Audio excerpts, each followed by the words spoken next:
नमस्कार प्रणाम। इसमें से आप वाटर ट्यून्स। Hello guys. और देखिए कवि जी बगल में बैठे हुए हैं आदरणीय परम सम्मानित गौतम राय उर्फ कालानाथ जी। उनके बगल में आदरणीय कवि जी बल्लम भाला बरछा वाले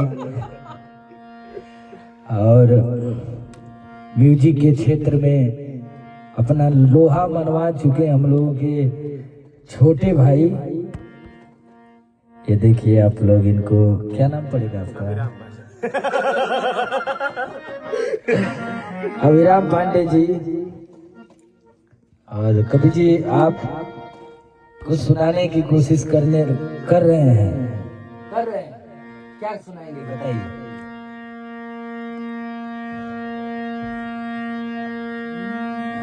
बताए रहुआ।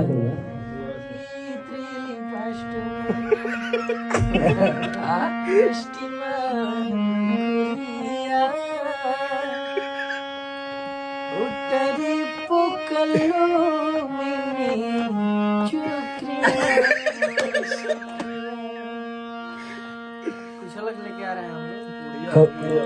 उड़िया भाषा गाना लीक हो जाए। कुछ सुनावा।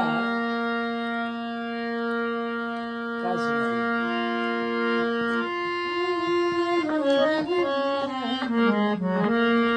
बा कवि जी बा। ना हमरा नहीं हो गा दिए गावा कुछ गावा। इतना टाइम लगेगा तो पब्लिक जान भगा करी तुरंत सम्मानित करेंगे। तो समय कि ना दहेज में सामान चाहिए, ओहो ना ही पक के मकान चाहिए। सुन अगुआ महा बाटे के अरमान समधिनिया जान चाहिए। ना चाहिए हमारा फ्रिज कूलर टीवी, पढ़ल लिखल चाहिए हमारा बबुआ के बीबी।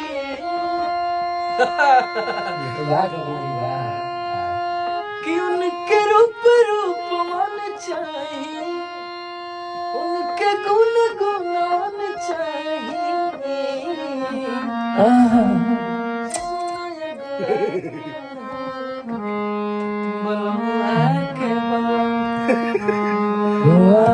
के बलम अध्वस जैसे नरगद के कलम, बलमुआ के बलम, बलमुआ के बलम छील देला दहिया मुसल्लम, बलमुआ के बलम है बलम, ओ बलम है बलम अधा से जैसे नरगद के कलम, बलमुआ के बलम, बलमुआ के